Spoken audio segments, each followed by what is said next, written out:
Guys, my name is Shri. I work at Arize AI. I am an AI growth engineer, and today I'm going to be talking about agents, the parts of an agent, a little bit about evals, and some optimization. So let's get started. Before I go into the technical portion of the talk, I wanted to highlight our conference, Observe.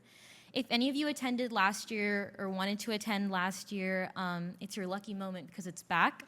I have a promo code that you guys could use to get a hefty discount before the tickets go up, but also we are still sourcing speakers, so if you are interested in attending, speaking, vibing, all of the above, let me know. I will be here all night after the talks too. So yeah, okay, pushing forward. I'm jumping right into it. So let's look at everything through the lens of one of the most popular types of agents that we have. So a chatbot, but taking a step further, let's use the travel agent. So one that we see really closely and that's shown in this slide right now is Priceline's Penny. So in general, it's just like a travel agent where you can book your flights and it will talk to you, and you don't even talk to a human, just an AI agent. So it takes inputs. There's three kind of components to this, right? It takes inputs from a user with some sort of chat interface, and then there's some aspect of prompting, and there's probably some aspect of memory under the hood, and then an aspect of tool calling and having access to APIs. So let's break this down even more. So first you have a router. It's the component that does the bulk of the reasoning. So if you give it some sort of question, it kind of decides what steps need to be done. So if you ask it, book me a flight to Hawaii, right? Like what's the first thing that it's probably going to think of? It's probably going to think of, okay, well, what dates? Like when do you want to go? How long do you want to go? What part of Hawaii do I want to go to? All the different aspects of it, right? And if it has information, it doesn't need to prompt you anymore. But if it doesn't have the information, it needs to know to be able to prompt you. And so it's kind of just like it decides what step that the agent will need to take next. So that's the first part of an agent is your router. Following that would be the skills and execution branches and loops. So this is basically the logic chain. Do I need to call an API or construct a specific API call? What are like the intermediary like things that I need to do? Like this could be your tool calling, this could be your API calls. So all of that to do the actual like work and bulk of your agent. And then next is memory, so the more specific information. Is there something that the user already said beforehand? Like maybe I mentioned I have vacation days from this date to that date, right? So some part of it is kind of giving you the information that this is when I want to book my ticket to Hawaii and take my vacation. But all of that comes with their memory aspect of it. And so that's the shared part where it can be accessed by a bunch of different components, whether that be tools or the LLM itself. So essentially that was the breakdown that I have, but we can go a little bit deeper into it. So you have the router, which like I said, is just really determining what skills to use next. Use the same idea as book me a specific flight, and from that it'll choose skill 1, skill 2. So once you decide what skills you need to use first, right, then you come to this kind of branch and loop section. So once you decide what skills, there's multiple API calls, either in a loop or a graph interface. This is the part where you kind of have a little bit more creativity when you're building your agent with what tools you want it to use, how do you want to structure it, what do you want it to do with the tools, what do you want it to have access to. This is your application specific stuff. So if you're building an agent, this is where you really get to be your own person, customize it however way that you want to customize it. And then lastly, like I said, this is the memory component. It's the shared state. This code that I have is going to look a little familiar with the technical example and demo that I'm going to give you guys. And so that's why it's kind of structured like that. But there's also a little bit more freedom with how you want to structure your memory aspect to it as well. So now you know like the different pieces of your agent. So let's go into evals. What can you actually evaluate? I gave you the breakdown of an agent. So what? Like, what are you going to do with it, right? So you have different choices here with how to write evals for each of the pieces that we just broke up. So going back to the router, right? This one is pretty simple to logically think about. Did the agent map out the right plan or route with the right reasoning or logic? So in this situation, you could use ground truth here. if you're asking a question and you say, use these specific tools to decide what route or what path it needs to take, like moving forward to the next couple of steps, right? Then you can use that as almost like a label and evaluate whether your agent router piece did that or not. So in this picture, we have the example of parameter extraction. You can use this as a point of data when it comes to actually running your evals and measuring how well your agents are actually doing. And if it messes up at this step, well, that's the part that you should probably go back and fix and adjust.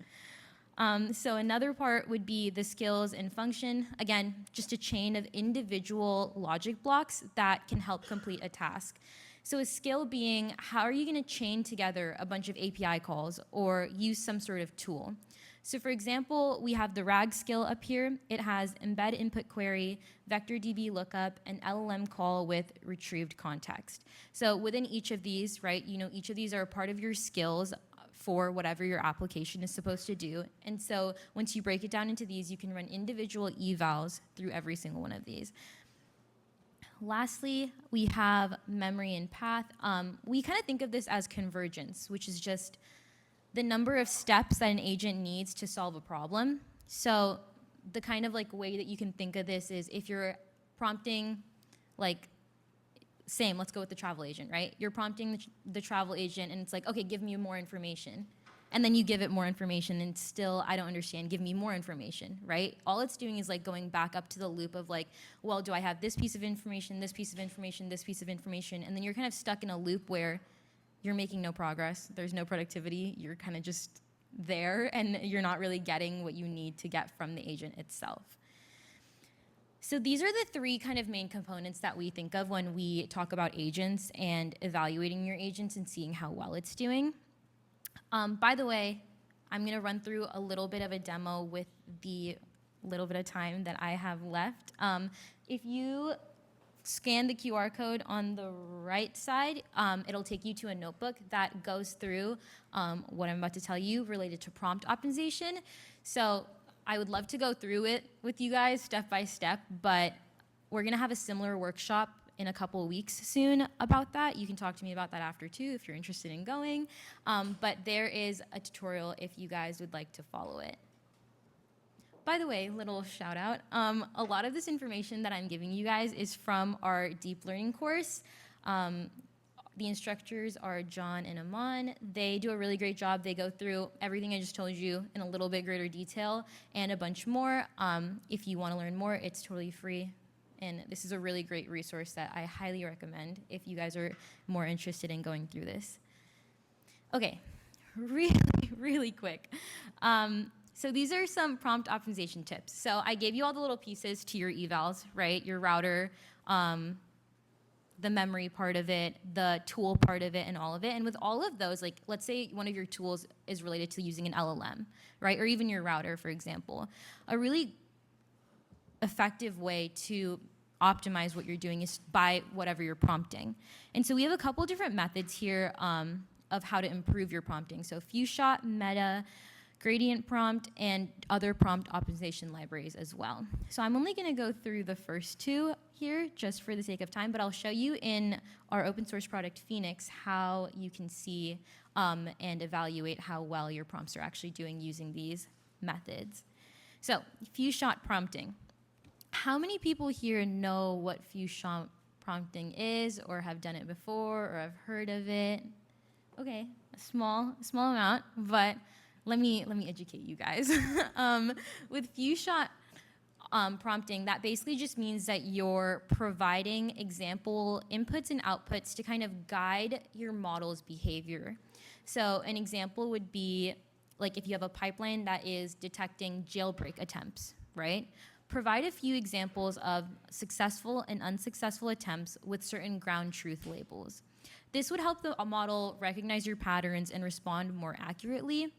It's mainly best for niche or esoteric tasks. It's simple, but really massively improves your performance in many, many cases.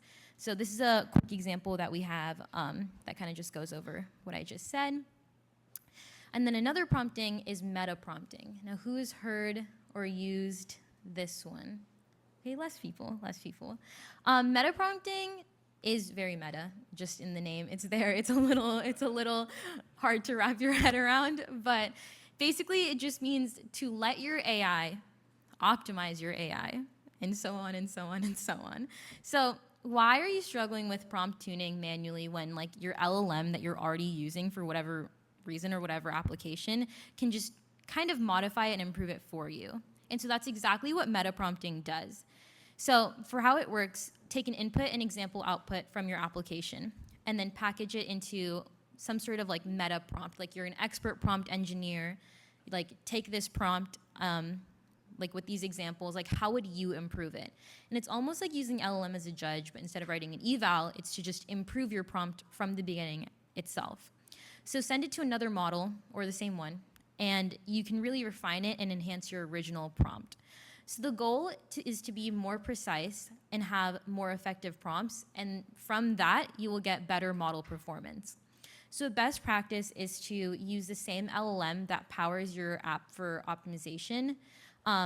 Models tend to have like the same sort of phrasing preferences, and so when they tend to refine the prompts itself, that's kind of like the best way that they can understand and improve what you have so far.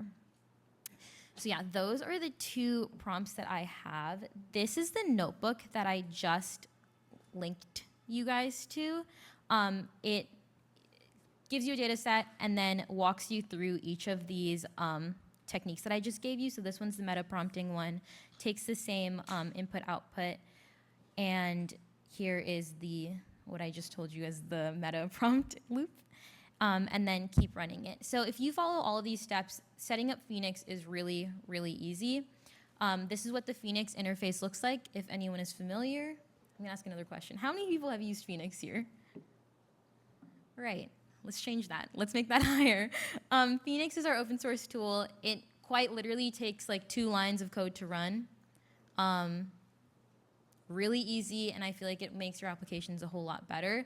So what's specific, we have tracing, evals, we have an experiment hub, we have a prompt hub, you can run your data sets on it, etc. So this is actually all of the calls that I made from my, can you see it? Let me full screen. From my application that I just showed you with the notebook. And then I ran an experiment on it, and here are my evaluation for how well my response was. So I had like a set amount of questions in here that I'm using with every single experiment that I ran. So our initial base prompt, when I ran an eval on it to see how well the response did, we got 72%. Not bad, could be a lot better. And then I used my few shot prompting technique, and it boosted up to a 78%. And then I used meta prompting from the initial prompt, and it increased to an 86. And then gradient optimization got my evaluation all the way up to 90%. So if you don't believe me, the proof is in the numbers. But yeah, so this is pretty much all I have for you guys. I wanted to keep it a little different because I usually do the Phoenix and Arize intro, but wanted to leave it a little bit more technical this time around. I know this was really quick, but if anyone has any questions for me, I would love to talk you through the notebook more, or talk through more of the like ideas and like technical, like, what's the word I'm looking for? Like conceptual understanding of it too, if that's what you're looking for. But I think that's all I have for you guys. If you want to try Phoenix, the QR code on the very right here will give you our GitHub repo, and then the middle is for our community Slack. We have a lot of events in there, including our paper readings and other events like this if you would like to join, or ask all of your questions. If you use Phoenix, there's a support channel that you can get a response within a couple minutes every time you have a problem. And then also, if you would like to connect with me and talk more, my LinkedIn is there in the corner. But yeah, that's all I have for you guys today.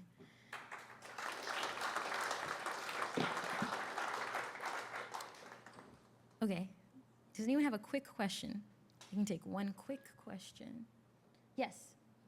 When you were talking about the convergence of the optimal results, I was curious how you would be able to assert that your base truth is actually the optimal path.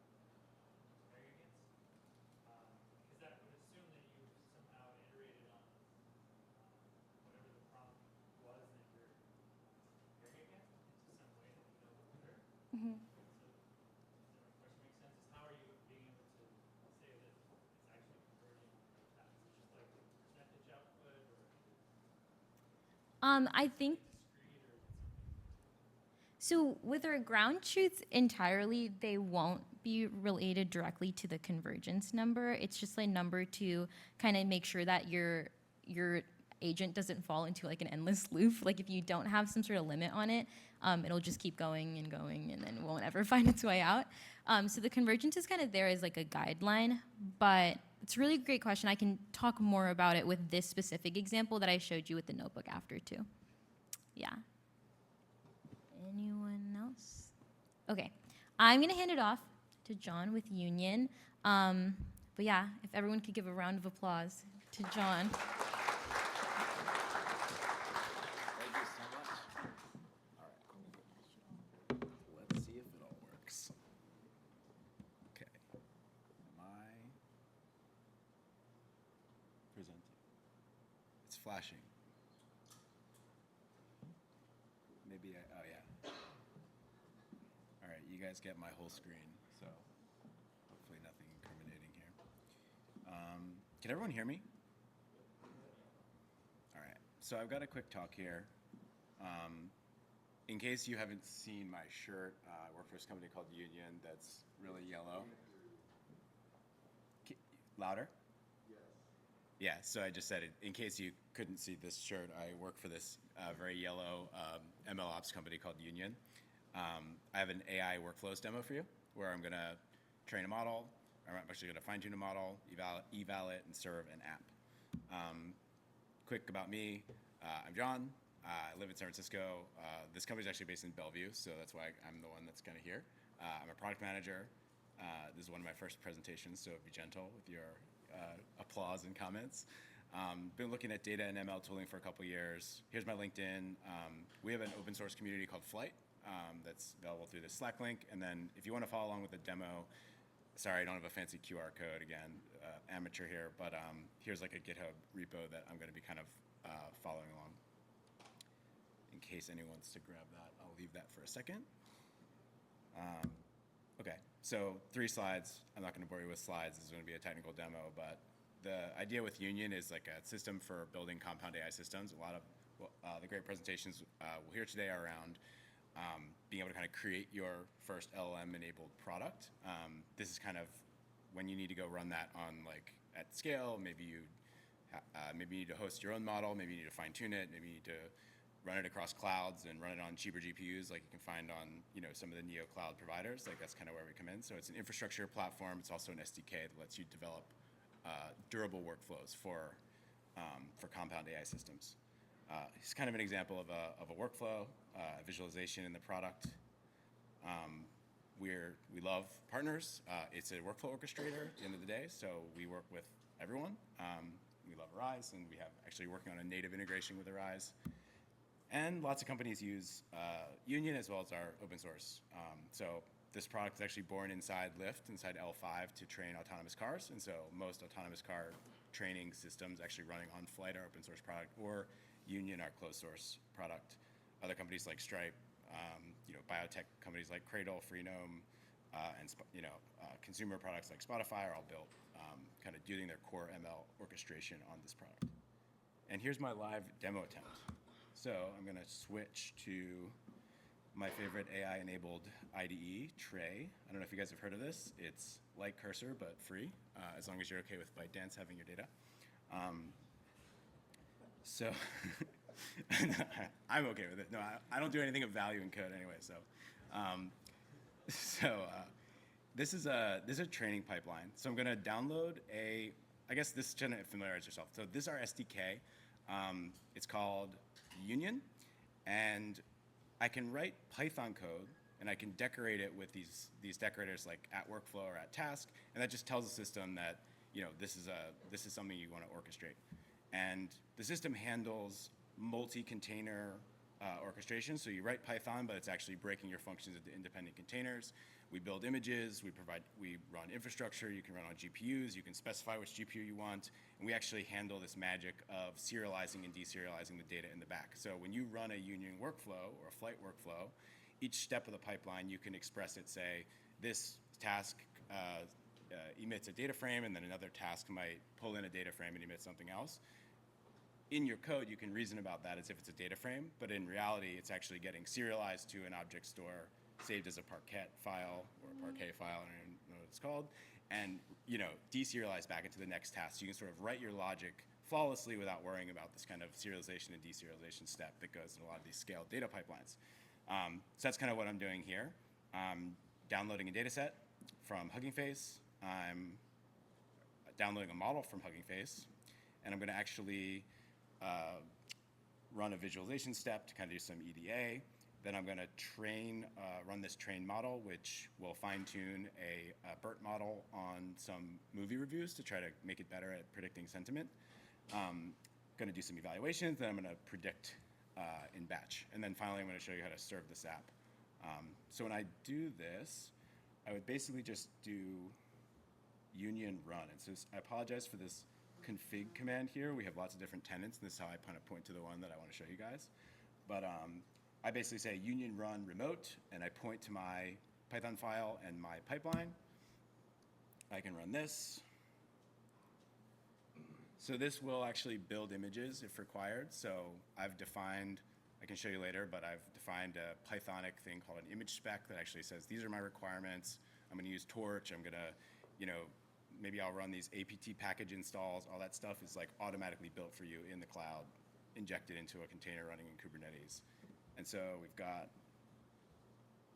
this workflow. So I've actually cached these steps. So systems built with kind of versioning durability in mind, and you can cache anything. So the idea is like if you're running long, 10-hour long offline batch jobs, you don't want to fail on hour 9 and have to kind of recover. So being able to cache those intermediate results and kind of continue from where you failed is kind of a key part of the system.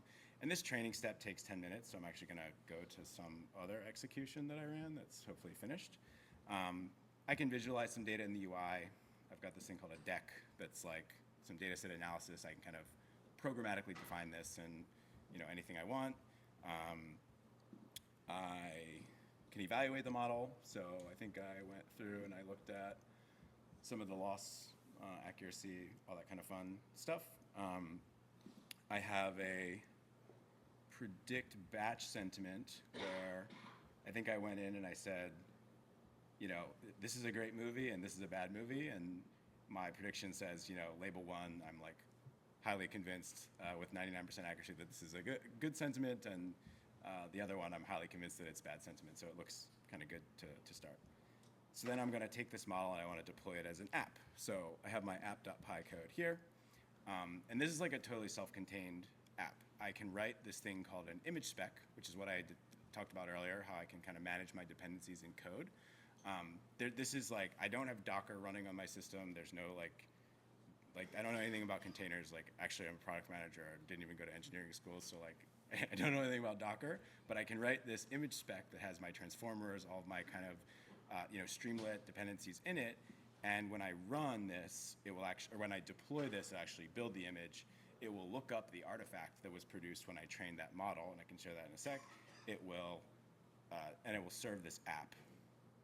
And so here's my kind of parameters around my Streamlit app here. So I have my inputs, which is actually this fine-tuned model, and I kind of reference that as a query, so it's like a findable object in the system.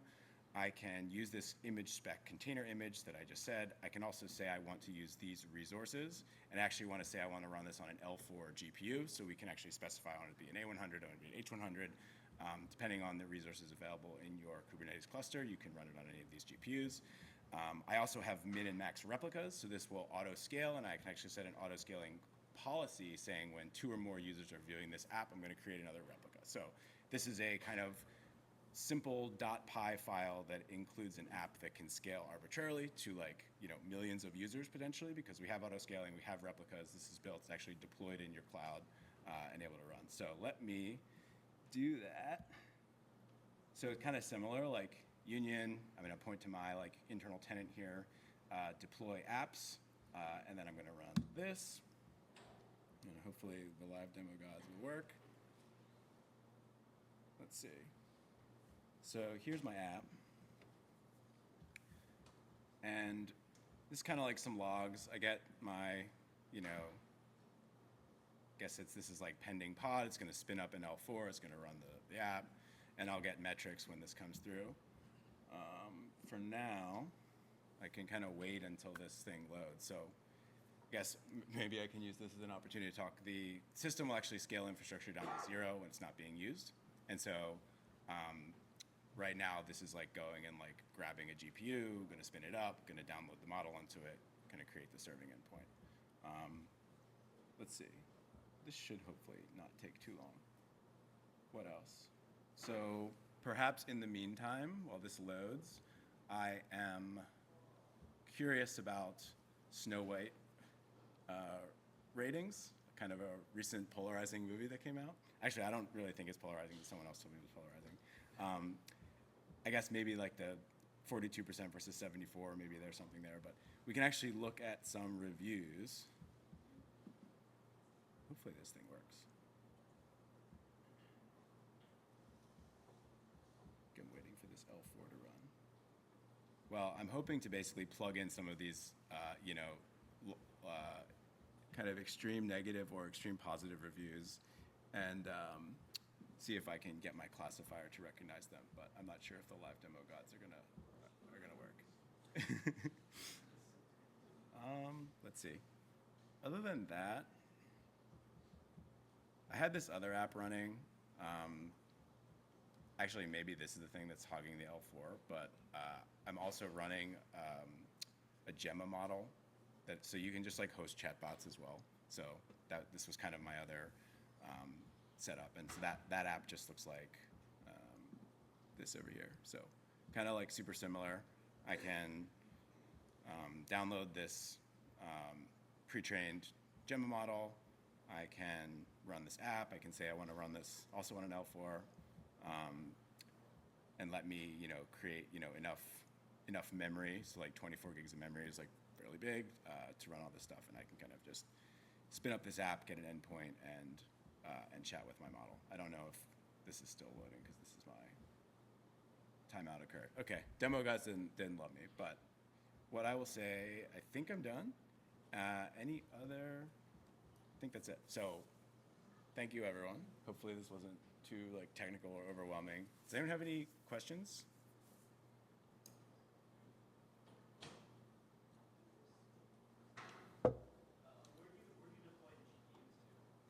Yeah, so it's pretty flexible.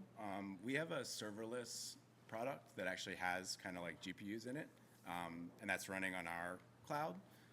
Alternatively, if you have any Kubernetes cluster, so if you went and purchased GPUs from CoreWeave, they provide kind of a native Kubernetes API.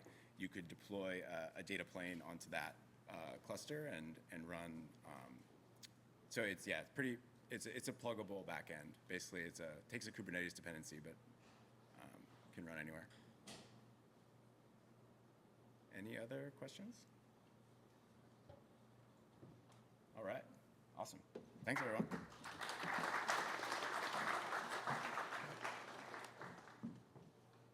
Okay, our last speaker of the day before our little community demos is going to be Lorenz from CrewAI.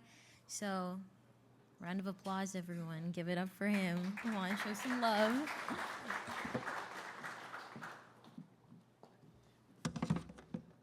How's everyone doing? Good, good? Nice. All right. All right, everyone. My name is Lorenz. I'm a software engineer at CrewAI, and today I'm going to show off how you can go from 0 to production using our framework. So, raise of hands, how many people know what AI agents are? Raise your hands, raise your hands. Okay, what about CrewAI agents? Leave your hands up if you guys know. Okay, half the room. So hopefully, at the end of this presentation, we all know what you could do with CrewAI. So, to those that don't know what agents are, it takes this high-level goal: analyze market trends of my competitors, find the best talent for my job posting, research the latest news about AI, or create a marketing campaign for my product. It takes this high-level directive, and using agents, it will reason and plan its steps and fully autonomously create an execution for this task. And so, what is CrewAI? CrewAI is the leading multi-agent open source framework, and we make building AI agents super easy. CrewAI agents have caching, they have memory, you can train them with reinforcement learning with human feedback, they have guardrails, and they work together through cooperation and role-playing. Just like any team, you have agents working together. They have specialized tools like being able to research online, to analyzing, to summarizations and reporting. And typically what you would see in a crew is a series of 3 to 5 agents. We're inference agnostic, so you can bring any LLMs from Anthropic to OpenAI to NVIDIA NIMs, self-hosted from Hugging Face, you name it. We have 3 different types of memory. So we have short-term, long-term, and entity. All together, they work into a contextual memory that your agents can use. Short-term memory takes the previous kickoff and understands what arguments were passed in for like a tool schema.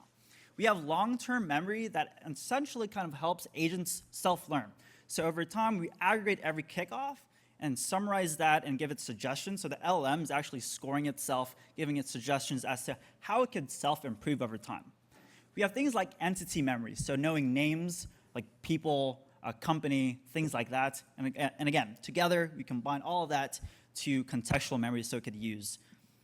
And then we have ways for preloading data. So if you want your company docs or you want your agents to use particular files like PDFs, contracts, CSV files, you could preload that through agents' knowledge sources. You could either issue that from the crew level, so every single agent in your crew has this knowledge source, or each specific agent has specialized knowledge that you would define.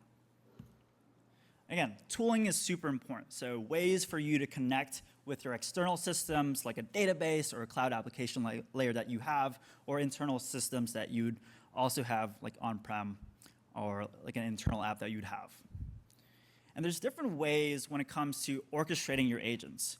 We have something called Crew, which is more autonomous. You have a bunch of agents executing this high-level directive like, oh, maybe find top candidates for me on LinkedIn based off this job posting. We have ways of guaranteeing some things. So if you want to kind of modify or pull data before you kick off a crew, you could use something called a before hook. Then once your crew's running, you want to guarantee this goes to an external database or post a blog, you could use something called an after hook. Combine those two together, we have something called flows, where you have a lot more control and precision when it comes to executing your orchestration layer. So you could throw in regular Python code with a crew, with a single-shot LLM. You define every single step of the way through event listeners. So how do you iterate? How do you improve your crews? We use something called LLM as a judge, so that after every task, when you define a task, you have a description and an expected output, and then the agent executing that task. After your task gets executed, you have a comparison that we use with an LLM as a judge against the expected output, and we score that from a scale of 1 to 10. Then you could train it. We use reinforcement learning with human feedback, so after every task step, you have the ability to give it suggestions. Hey, maybe use bullet lists instead of a numbered list, or scrape these types of websites. We're going to load that into your memory in the future and also have an LLM kind of give extra suggestions for it to self-improve based off the given feedback. So in combination, you get your own feedback that you've passed on, as well as extra context that's generated by the LLM, by the agent that it could use for future kickoffs. And then what we've noticed is once you've retest after a train, typically your scores get higher. Sometimes it's even faster too. So, all right, 0 to production, how do you get started? You can pip install our CrewAI library and our tools library, but sometimes what we recommend people to do is try out our UI Studio. Without needing to know how to code, just pass in this high-level goal, and we're gonna go through this use case together. It's build a contract analysis use case that compares multiple PDFs that I have that's stored in a vector database. I want the results to cite every specific answer from the contracts that I'm getting and then generate a report after that. And what we give you is all the agents, its roles, its goals, its backstories, and all the tools that you would need to execute this. And additionally, we give you the tasks that your agents need to execute as well. And then from there, you get this node-based user interface that you could kind of modify, add the tools that you need. And if you do want to enrich this, you could either deploy it from here or download the code and use regular Python to expand this. So again, we have this contract analysis use case. I'm going to give you guys a deep dive of how we've built one of these. So ways of pre-processing data through a tool that we use is called dockling. We're going to take any document, pre-process them through generating chunks and storing them into a vector database. And then we're going to use our built-in Weaviate vector search tool to extract and find those relevant documents when our agents are running. So those are the same things. And then once you've zip deployed or zip downloaded the code, this is the agent spec that you get.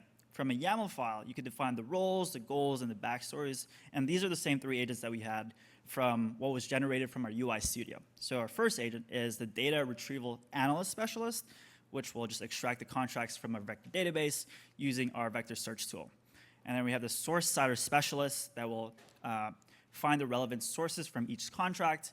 And then again, we're going to tie them all up using a report generation specialist.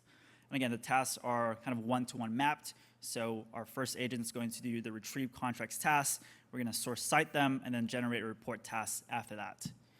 And then when we want to attach this tool, we just import it. In like 5 lines of code we have from CrewAI tools, import the Weaviate search tool, and then from there, choose our collection name and then our cluster endpoints.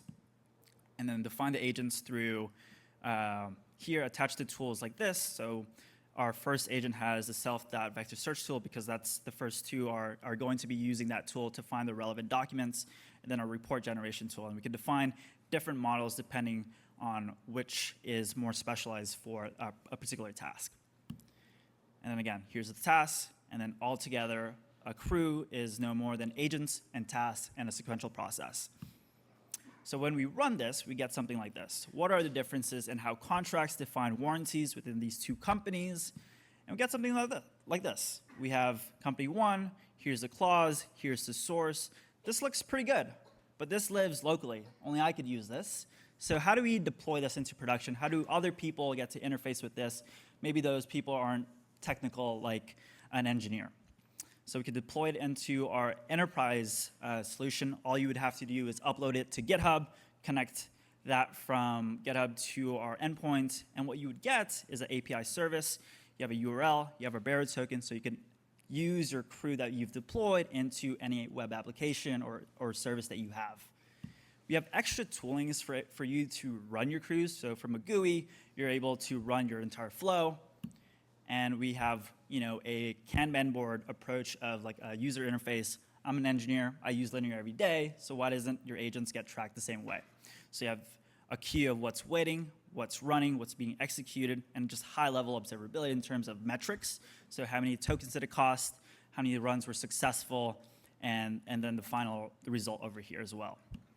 And again, we have tracing as well, so you kind of understand every single step of the way when it comes to executing particular agents and particular tasks. So over here we can see the end output, what tools were used, what was the LLM that called this, and how long it took. We have ways for testing. Again, this is using LLM as a judge, so we give you hallucination results and the reasons why the scores were given, as well as certain things if it did hallucinate, like, oh, you're referencing something that actually doesn't exist from ground truth or from the tools that were executed for you. We have ways for you to train it using a user interface, again, so giving it suggestions that you could identify over here for every single task level. And again, super high level metrics of being able to understand your performance of crews as you keep deploying and iterating and evolving your crews. You can understand the performance. Is it continuing to hallucinate, or is it getting better? Are we improving? Are we spending more time executing? Things like that. We have understanding of how many tools were you using every single day, how many of them failed, and some reasons behind that, as well as how long they took over time. And just to wrap it up, here are a bunch of templates that we have from contract analysis use cases, the exact same one that I just demoed. You could click deploy, or just add your keys, or just download the code. This is all something that everybody here can try out for free. It's pretty easy to use. And then we have other use cases from customer support to lead scoring and strategy to prospect analysis use cases. So again, a bunch of use cases, and here are some of our docs. And if you want access to those templates, you could scan the QR code over there. And if you want to stay connected on LinkedIn, my LinkedIn's on the right. So I think I have time for maybe a couple questions.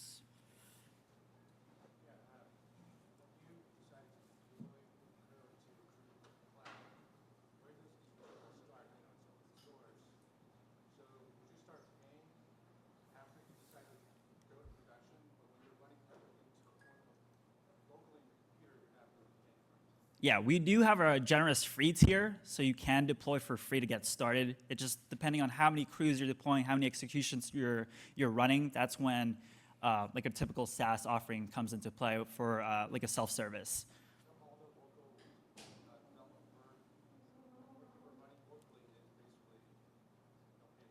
Yeah, exactly. You could run it locally, you could get it started, but if you want an enterprise suite of tools, from observability to tracing to being able to test, those are things you could also do locally, but if you want to interface that from a place of who's people in your team or people who are non-technical, and if you want to share that to other people as well, that's when you would use our platform. Maybe one more.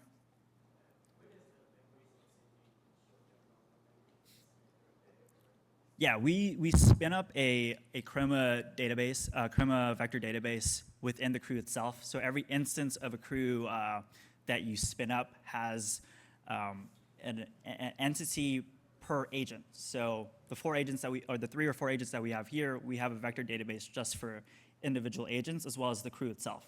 So the Crew will store the long-term, short-term, and entity memories, and then each individual agent will store its own knowledge source if you define that. So to answer your question, it sits within the Crew itself. And yeah, that's it for me. I'm going to stick around for some questions, so if you guys want to chat and talk about agents, I'll be here. Thanks, guys.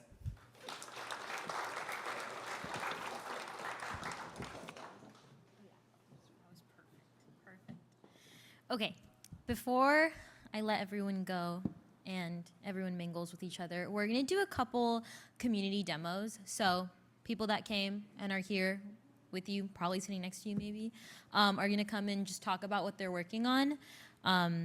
So yeah, Amir can go first. Okay, perfect. Also, is Justice here? Is there a Justice here? Nope. Okay, no worries. Perfect.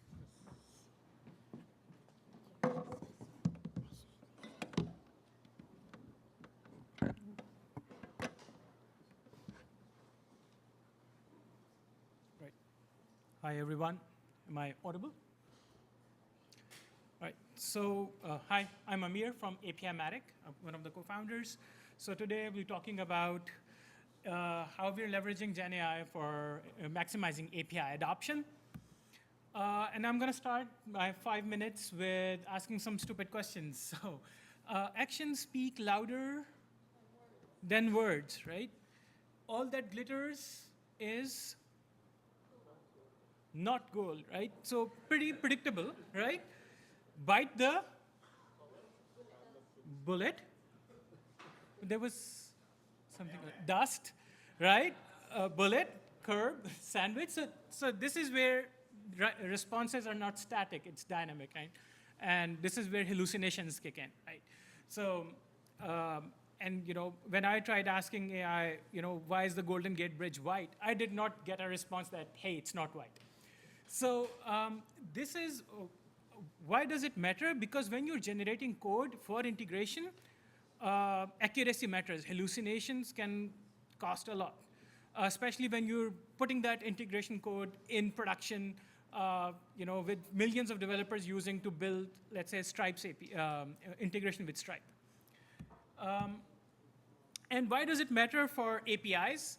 Well, the talk started with Shri. I think she mentioned agent in her first sentence, and the second sentence had APIs in it. So of course, this is how we're communicating these days, and it matters for API adoption. So if you look at the top APIs in the world with most adoption, you see one thing really, really common there is that they all speak developers' language, and they all provide pre-built code as SDKs. Right? Pretty much all talks we had today mentioned SDKs as well, right? So how does a developer consume the SDKs? Let's get into the shoes of that. Of course, there's 3 stages. That's how we kind of distribute it. The first stage, the traditional way, is developer would go to a developer portal, learn the API concepts, usually by using API docs. Believe me, some people are still using PDFs, and go to the forums. The second part is writing the API access code, right? This is where the journey begins from an API reference, setting up the configurations, authentication, serialization and deserialization of your body, so on and so forth. So it's a path that can be handled by either traditionally manually, and now with SDKs as well. And the last part is using that SDK to write your use case code. And usually what API providers provide at this level are code snippets, some sample apps for developers to understand and then integrate. So out of these 3, the middle part, writing the access code, is the static part. Remember the first 2 questions that I asked? So there's only one way to call an endpoint, and there is no reason to use AI and introduce unnecessary hallucinations in there. However, the first and third part are dynamic. There could be multiple use cases of an API. There could be multiple ways developers can onboard to understand that API. And this is what we did at API-matic. We used a 10-year-old stable, static, or code generation machine that generates deterministic code that we had, and trained AI on that. So that this is how we ended up reducing a lot of hallucinations on the code and using AI, an agent, a co-pilot around the other angles. So let's quickly see it in action. Right. All right. So this is a developer portal that's generated by API-matic. So as you see, there is a language selector on the right. There's SDKs on the left. We generate some guides as well. And there's an API co-pilot that kind of trains on that. So we have something called API recipes and guided walkthroughs. We generate those chained API calls together. But let's go and pick up a use case. So welcome to Spotify's developer portal. Let's pick an easy one. Which endpoint only works for users who have Spotify Premium? So essentially, this would give a non-code-based list of endpoints, right? So pretty easy. That's easy to pick up. Let's try a sort of a code that requires multiple API calls. How to create a new playlist and add 10 most popular Taylor Swift songs. So now the chatbot have to go figure out how to create a playlist, find an artist, Taylor Swift, and then find the 10 most popular songs as well. So what it does is, then it stitches those endpoints together, AI, and then uses the code that API-matic generates, that's deterministic codes, and provide a reliable code sample to the user, and also gives sort of a step-by-step guide so that developer can rather later refer to it as well. And as you see on top, it's calling the SDK in the backend. So basically gives out a very good layer, an interactive layer on top of the SDKs. Maybe we have time to try one more prompt. So I'm searching for a track titled Mockingbird by the artist Eminem, and would like to, all right, so, and again, it goes and understands which endpoints to pick up, stitches them together, and gives the user a whole kind of a breakdown of all the activities it did. So, well, I think I'm pretty much coming up on time, but so where are we moving from here? So currently you see that code in the developer portal when you're at evaluation stage, right? What we're doing is now moving one step forward to the right to meet the developers where they code. So getting to the IDE, an integration with GitHub Copilot is coming pretty soon. And of course, we're exploring MCP servers as well. If you want to give API Copilot a try, please, you can do that by scanning this code. And you can reach out to me if you have any questions. I'll be around out in the back as well. Well, thank you so much for your time.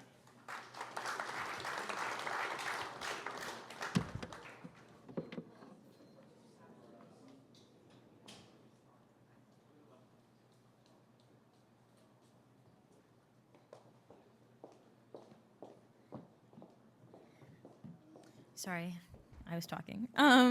Okay, so our next community demo will be from Nazrul. Perfect. Okay. Okay, give it up for Nazrul.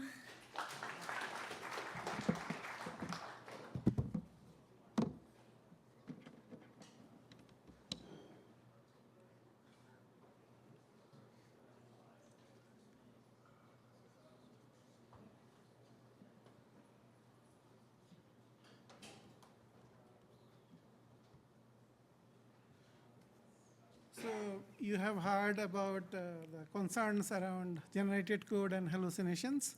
So I'm going to talk to you about two of our services today. So the first one is test failure analysis in CI/CD. So what we have done is, if you are writing tests and running them as a pre-commit for your CI/CD as a concern for hallucination and other quality concerns, if anything goes wrong in your PR, we can actually automate the debugging and fixing of that test failures. So the way it works is, you would have your, on the left side, you would have your normal CI setup, and you can connect to a SaaS service that will automate the kind of like the test failure analysis, and also like tell you like why the tests are failing and how you can potentially fix it. So I'll quickly show you a quick example.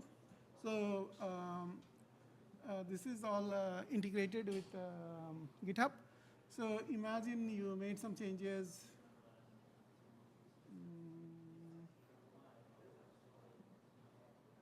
Okay. So imagine you made some changes and push some push a PR, and you have some failures. So instead of like you spending time debugging it, you can have our service automate the kind of the root cause and why that has failed. So if you agree with the suggestions, you can actually fix it within a few minutes. The service is not just geared towards simple test cases. Here's an example where it can deal with microservices with multiple repos. It can also deal with flaky tests. So if you have tests that kind of unnecessarily fails, we can detect that and tell you, that you have a flaky test and how to deal with it. If you have like dependent services, let's say in this case, our database was down. So if you have multiple tests failing for the same reason, we can automate that for you. We can also automate test triaging so that you don't have to kind of spend time dealing with lots of tests. So the other service that I'll quickly mention is code review. So if you are in the early stage startup and writing a lot of code, one of the things that you can do is you can use our code review service for free. We give free access to startups. First 3 developers can use it for free.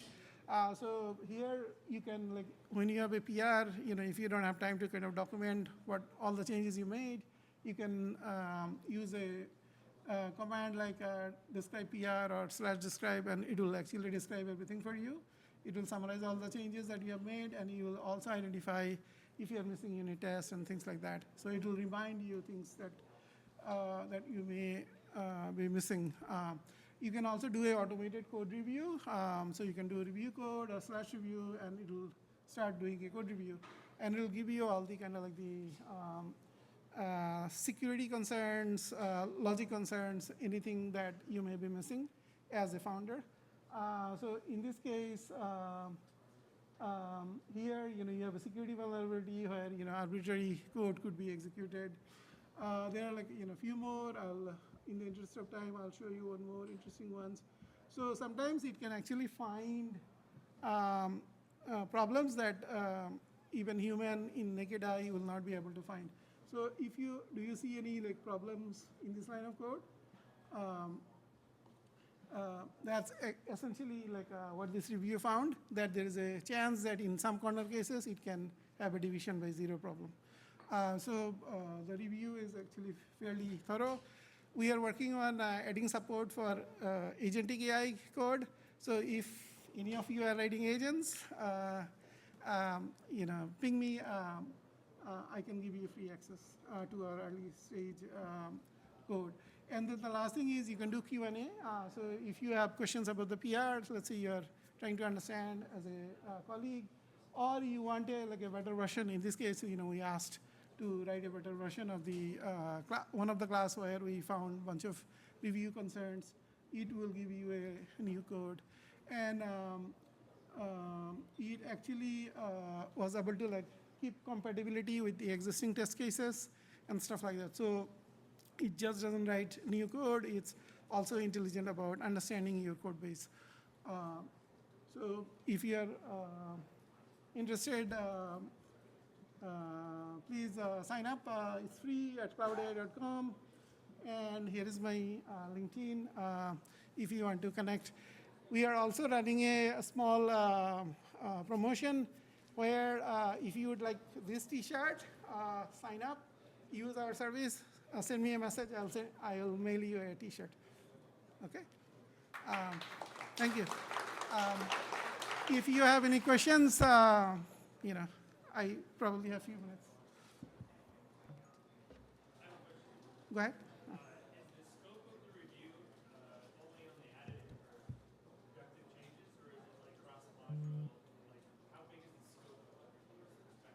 We actually do a very thorough review. So instead of just doing a PR review and be very noisy, we go through the entire code base and do so that's why it takes a little longer for us. But we try to be accurate and try to kind of replicate like a senior software engineer. All right, CrewAI.com, my LinkedIn, reach out if you're interested. Thank you.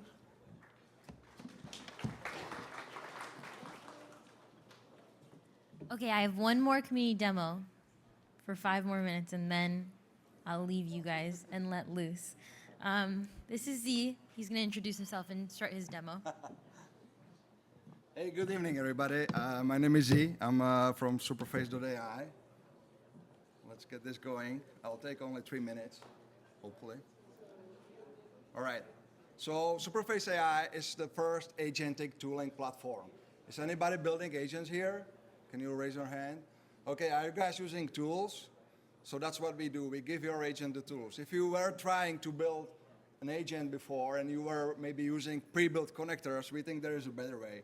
In order for your agent to work, you need to have tools designed for their use cases. So we went as far as we have like these little specialist agents that are knowing how to use systems that you might be using. So you have like your HubSpot specialist, your Jira specialist, your Microsoft Office specialist. So these are little tiny agents that you might be using from CrewAI or other frameworks in your agent. So this like multi-agent architecture that has a lot of benefits, but the main one is that it actually makes your agent work, unlike if you try some pre-made tool from Zapier or others. Now, what I want to show you, we are also MCP server. Is anybody playing with MCP these days? It just got popular today, if you heard the news from OpenAI.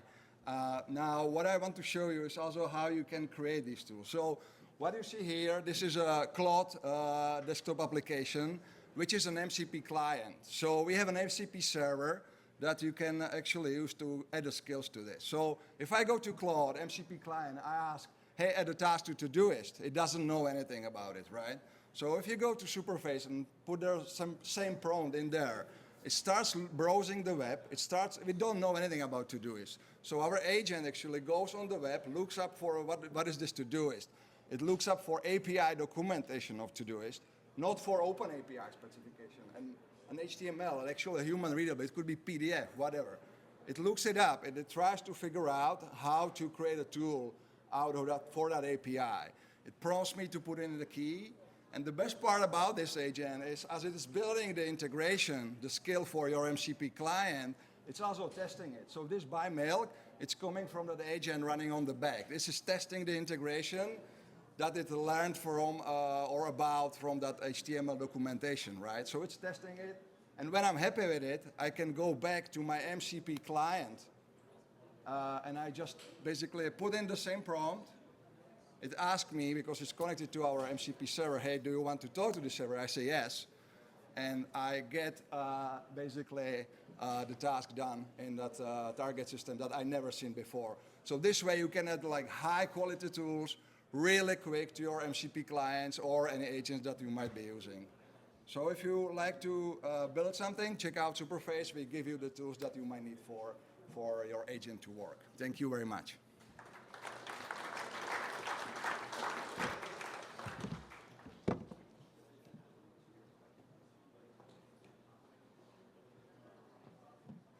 Okay, that's all I have for demos and talks and presentations and the stage area. So I will cut everyone loose. We have about until 8. I don't know what time it is, but until 8, how much ever long that is. You guys can roam and talk to each other and connect with anyone who spoke or with each other. But thank you guys so much for coming out. Arize is doing a couple more events. We have another GitHub event next month, similar-ish time, the last Wednesday of the month. Other than that, there is a Langflow meetup the next week, and then also a Quadrant meetup at AWS if you guys are also interested in coming to those. Otherwise, have a good night, everyone. Travel safe. Thanks for coming out. Hope to see you next time.